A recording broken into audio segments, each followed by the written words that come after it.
Surah Fajr, ayat 27 to 30. In the name of Allah, the most beneficent and merciful. Allah will say to the righteous, O tranquil soul, return to your Lord, well pleased with Him and well pleasing to Him. So join my servants and enter my paradise.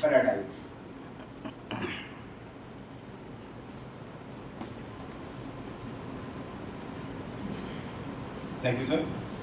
To guide us through this program, we are privileged to have with us Dr. Professor Mohammad Habib Raza sir, Dean, Faculty of Medicine and Principal and CMS, and Dr. Professor Sadia Saeed ma'am, Coordinator of the Medical Education Unit. I invite sir and ma'am to the dais.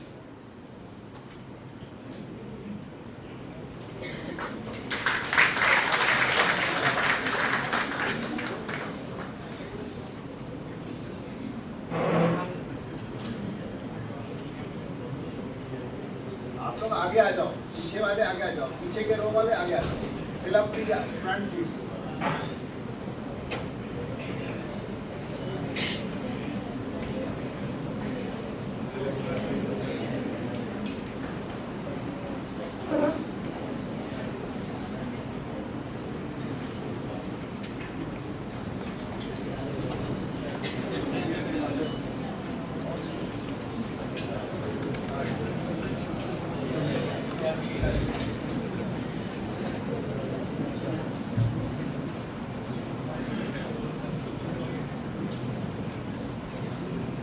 Today marks a significant milestone in the journey of our young doctors as they step into the real world of clinical practice, full of responsibility, empathy, and lifelong learning.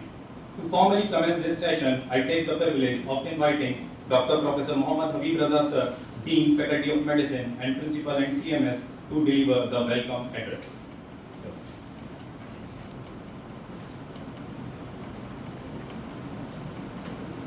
Bismillahirrahmanirrahim. Good morning. Assalamu alaikum. It is a privilege to stand before you today at a very important step in your life. Before that, I thank the Medical Education Unit, Professor Sadia Saeed, and the other members of the unit for inviting me to this program. And the resource persons who will be available and will be coming in future. And I don't see any other guests, although you should have invited them also from the other departments. They should be here to see the student, budding physicians, surgeons, and whatnot in future. So now let's start with the actually दिल की बात तो उर्दू में ही अच्छी होती है. तो आप लोगों से दिल की बात करना चाहता हूँ मैं, वो इस वजह से कि आपकी ज़िंदगी का ये बहुत ही अहम मोड़ है और इस यहाँ से आपका करियर एज अ डॉक्टर शुरू होता है. अभी तक आप स्टूडेंट थे और आपको स्टूडेंट की तरह ट्रीट किया जाता था।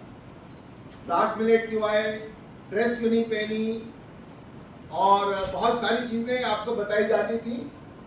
खैर अल्लाह ताला का शुक्र है कि आपने इम्तहान पास कर लिया और now the results are out and now you are on your journey to become a doctor, a surgeon, a physician, a gastroenterologist, neurosurgeon, I don't know. Sky is the limit. So there are few things I want to share with you, and then we will have also some interactive session in the due course of time in the afternoon also. Actually, internship is a bit not well defined in the sense that interns also don't know what is the purpose of becoming an intern. कुछ कहते हैं तैयारी के लिए time मिल जाता है PG entrance के लिए, कुछ लोग कहते हैं कि यार एंजॉय करने का टाइम है, थोड़ा घूम लो, इसके बाद तो फिर डॉक्टर बन जाएंगे तो फिर कहाँ समय मिलेगा। कुछ लोग कहते हैं यार घर चले जाते हैं, थोड़ा सा मजे करके आएंगे, फिर देखा जाएगा जब आखिरी वक्त पे पढ़ाई कर लेंगे। और कुछ लोग सिंसियर होते हैं, मैं बाकी तीनों को भी सिंसियर ही कह रहा हूँ, लेकिन जो जेन्युइनली सिंसियर होते हैं वो अपना टाइम ऐसा इस्तेमाल करते हैं कि क्लिनिकल ड्यूटीज भी अटेंड कर लेते हैं, उसी दौरान अपनी पढ़ाई भी कर लेते हैं और वो एग्जाम की तैयारी भी कर लेते हैं। तो सबसे ज़्यादा इंटेलिजेंट ग्रुप वही है जो दोनों चीज़ों को साथ लेके चले। ना तो वो इसलिए चले कि उसको छुट्टी मनानी है, ना इसलिए चले कि सिर्फ पीजी एंट्रेंस की तैयारी करनी है, और ना ही घर जाके मजे करने की, या बाहर कैंटीन में बैठे हुए हैं और क्लास चल रही है या सेमिनार हो रहा है। आपको जिस डिपार्टमेंट में भी आपकी पोस्टिंग हो, आपको you are part of the department, you are part of the system, right from 8 AM to the next day 8 AM। So be very clear. पहले होता था कि इंटर्न 8 से लेकर 4 तक ड्यूटी करेंगे, कोई कहता है 4 से 8 बजे करेंगे, 8 बजे के बाद गर्ल्स नहीं जा सकती हॉस्टल में, इसलिए 8 बजे के बाद गर्ल्स को वापस करना है। That is no more the role. Medical council कहती है कि आप उसकी टीम के पार्ट हैं जिसके साथ आपकी पोस्टिंग हुई है। तो अगर किसी की इमरजेंसी है तो आपको 24 आवर्स इमरजेंसी ड्यूटी में रहना है। हाँ, आपका काम डिफाइन होगा, जो वहाँ का SR होगा या जो कंसल्टेंट होगा वो आपको बताएगा कि आपको क्या करना है। अगर वो कहता है कि नहीं आपको आपकी जरूरत नहीं है, आप घर जा सकते हैं, घर जा सकती हैं, तो आप जाएंगे, आप अपनी मर्जी से नहीं जाएंगे। You will always ask the SR on the floor कि मुझे सर मुझे कोई ज़रूरत है, या मैं जा सकती हूँ या जा सकता हूँ। जब तक आपका SR आपको अलाउ नहीं करेगा या आपका कंसल्टेंट अलाउ नहीं करेगा, आप यूनिट नहीं छोड़ेंगे। तो इसको समझ लीजिए कि इसमें आपकी जिंदगी की एक बेसिक ट्रेनिंग होनी है कि some of you may be very fortunate to get a post graduation in a good institution, some of you may not be that fortunate, and some of you may not even think of becoming a postgraduate. So there are various categories. तो आपका mindset क्या है वो आप अभी से plan कर सकते हैं। और एक अच्छी बात यह है कि इस वक्त आपको एक अपॉर्चुनिटी मिल रही है कि आप सारे डिपार्टमेंट्स जो जहां आपकी पोस्टिंग होगी वहां आपको एक मौका मिलेगा उसको समझने का कि इस डिपार्टमेंट में मैं कहाँ तक रह सकता हूँ या कहाँ तक रह सकती हूँ, क्या मैं इसको अपने करियर बना सकती हूँ या नहीं। तो उसके लिए भी ये इंटर्नशिप जो है बहुत बेहतरीन टाइम है कि आपको 2 महीने मेडिसिन में, 2 महीने सर्जरी के, 2 महीने गायनी में, उसके बाद स्पेशल पोस्टिंग्स होती हैं 15-15 दिन की। तो इन सब में आपको पूरे मेडिकल कॉलेज का एक ब्यौरा मिल जाता है, एक विच डिपार्टमेंट्स सम आपको पहले से बड़ा डर लगता है सर्जरी में जाके क्या करेंगे, मुझे तो सर्जरी आती नहीं है। तो जब आपकी वहाँ गायनी में, अरे वहाँ तो बड़ी ड्यूटी होती है, रात भर जागना पड़ता है, लेकिन once you are in the system then you know exactly कि वहाँ पे एक्चुअली करना क्या होता है। You will enjoy many times. जिससे आप डर रहे हो कि सर्जरी ज्वाइन करना है या गायनी ज्वाइन करना है या पीडियाट्रिक्स ज्वाइन करना बहुत डिफिकल्ट है, लेकिन जब आप वहाँ पोस्ट होगे 15 दिन के लिए या 1 महीने के लिए या 2 महीने के लिए, तुमको अपने सामने अपने आंखों से देखना। और सबसे अच्छी खुशी क्या होती है किसी के लिए, डॉक्टर के लिए, उसका मरीज ठीक होके खुश होके उसके रिश्तेदार दुआ देते हुए जा रहे हैं, इससे बड़ी खुशी नहीं होती। और आप लोग पैसे को तो भूल ही जाओ, जिस चीज को आप टारगेट बना रहे हो कि बहुत पैसा कमाएंगे, उसमें सेटिस्फैक्शन नहीं है। और जब आपने एमबीबीएस कर लिया तो पैसा आपके जूतियों में आएगा। पैसा is no consideration, it is satisfaction, it is feeling a well-being, feeling good to do good for others. जब आप किसी एक तकलीफ दे पेशेंट को आप ट्रीट करते हो, वो पेशेंट ठीक हो जाता है, पहले तो वो पेशेंट दुआ देगा और उसके घर वाले आपको दुआ देंगे। ये दुआ और कहीं से नहीं मिल सकती। तो आप खुशकिस्मत हो कि आपको एक मौका मिल रहा है कि आप जो है अपने को प्रूव कर सकते हो और अपने एफर्ट से आप किसी को खुशी उसके चेहरे पे ला सकते हो। तो इससे बड़ा कोई मौका नहीं है। लेकिन इस सब चीजों के लिए जरूरी है डिसिप्लिन।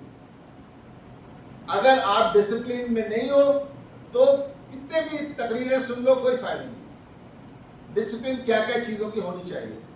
सबसे पहले डिसिप्लिन होती है पंक्चुअलिटी। जब आपको कहा जाता है कि आपको ओपीडी में आना है 8 बजे, तो 8 बजे आना है। आपको थिएटर में 9 बजे आना है तो 9 बजे आना है। अगर आपको राउंड पे 10 बजे आना है तो 10 बजे आना है। एंड आपको वेल ड्रेस्ड होना है। फॉर्चुनेटली मेडिकल कॉलेज का ड्रेस कोड बहुत सिंपल है, कोई कॉम्प्लिकेटेड नहीं है कि ये पहनना वो पहनना। सीधे सीधे एप्रन, साफ एप्रन, 2 या 3 एप्रन आप सिलवा लो या खरीद लो, आपको अब स्टाइपेंड में मिलेगा। ये भी है खुशी की बात है, तालियां बजाओ भाई। पहली बार आपको पॉकेट मनी अपने आप से मिलने वाली है, आपकी मेहनत से मिलने वाली है। तो इससे बड़ी खुशी की जब भी हम लोग इंटर्न बने थे तो उस वक्त बहुत 450 रुपए हुआ करते थे। सर वो पहला जो चेक मिलता है ना, तो वो दुनिया की सबसे खुशी का मौका था हमारे लिए। और आप लोग तो 30,000 40,000 पता नहीं कितना कमा रहे हो, तो आप लोग उसको एंजॉय करो।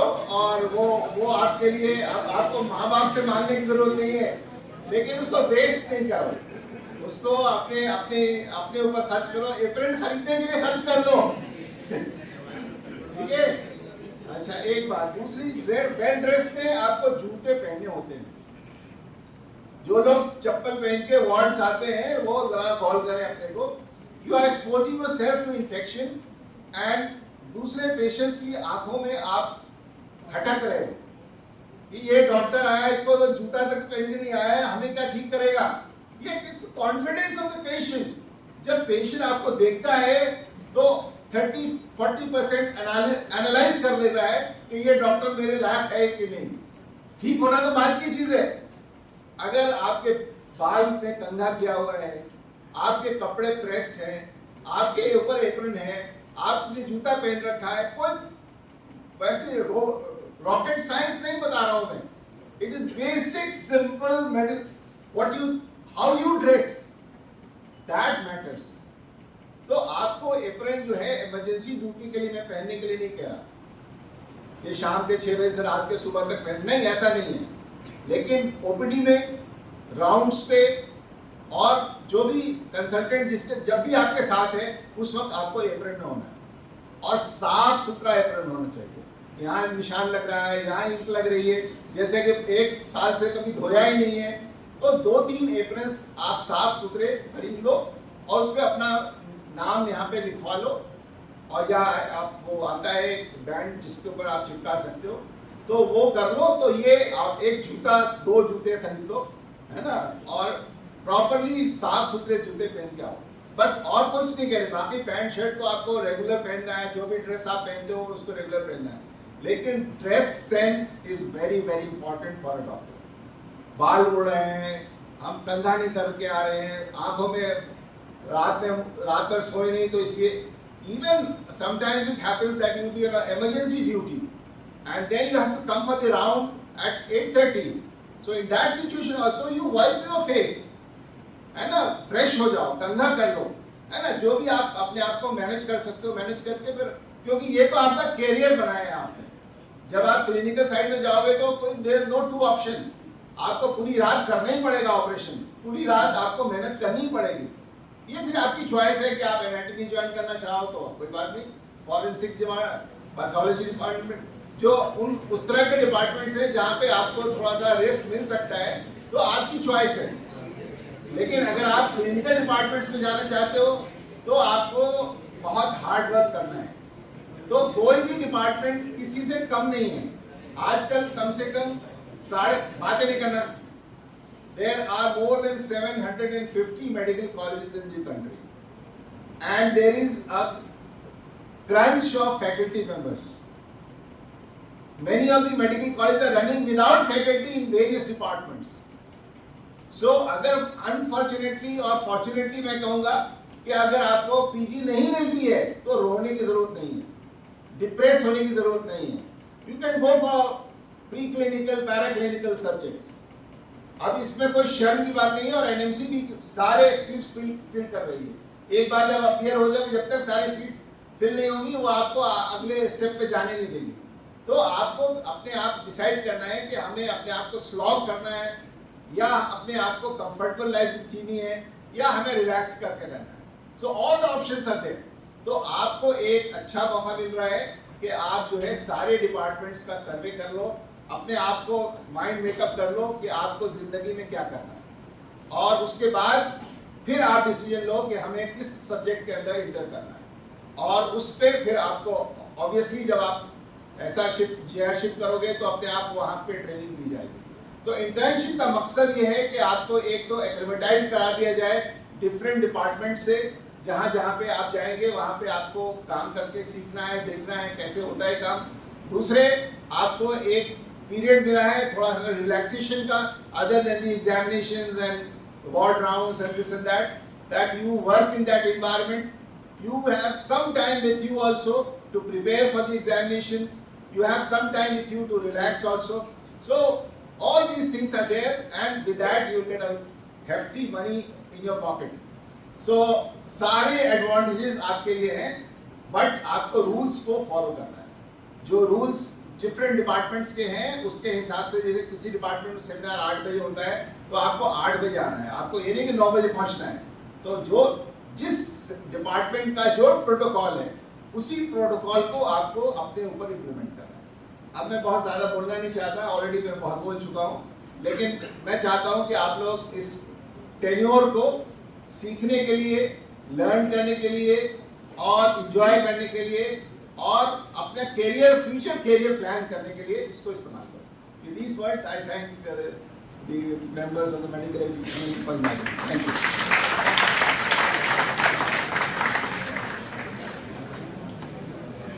Thank you, sir, for your inspiring and encouraging words. Internship is the phase where classroom learning transforms into hands-on clinical experience.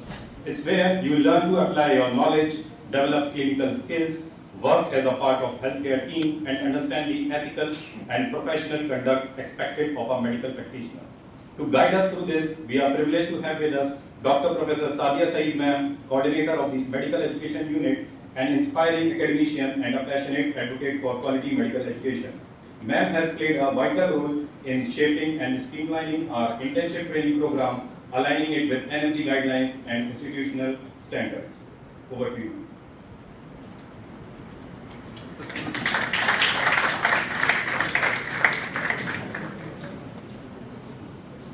Thank you, Kaushik. Assalamu alaikum.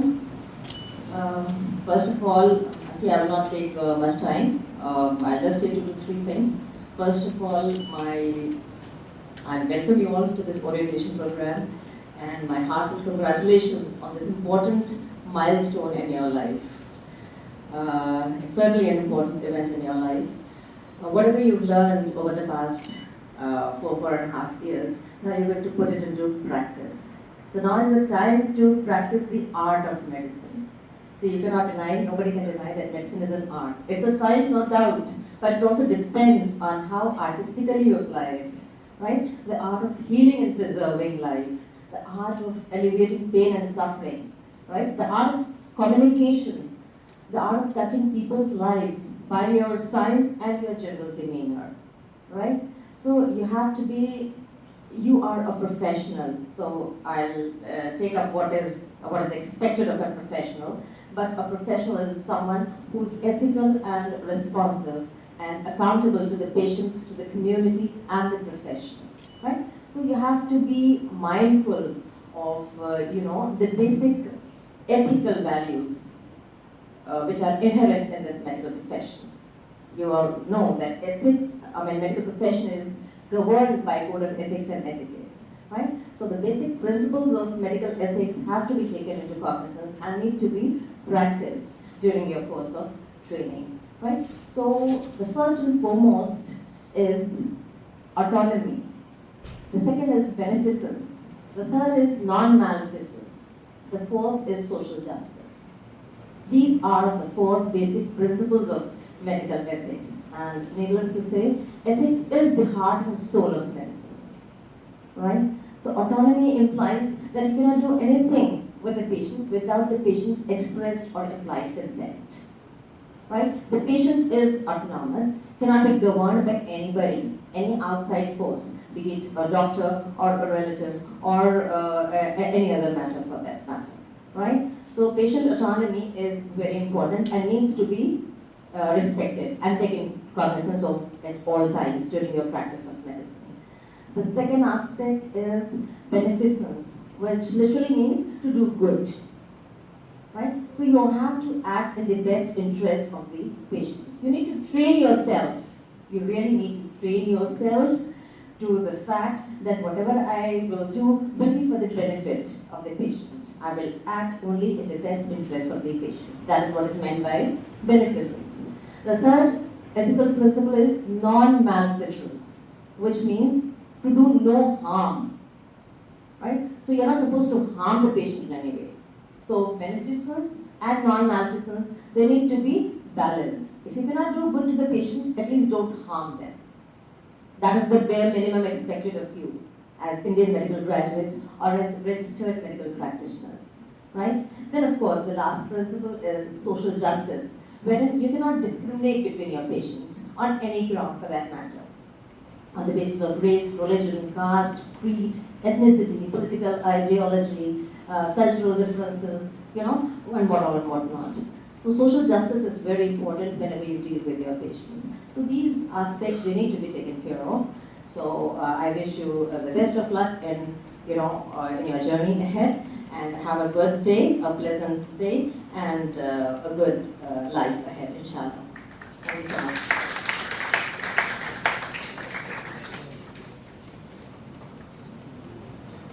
Thank you, ma'am. Now we'll start with the session. As you step into one of the most pivotal phases of your medical journey, it's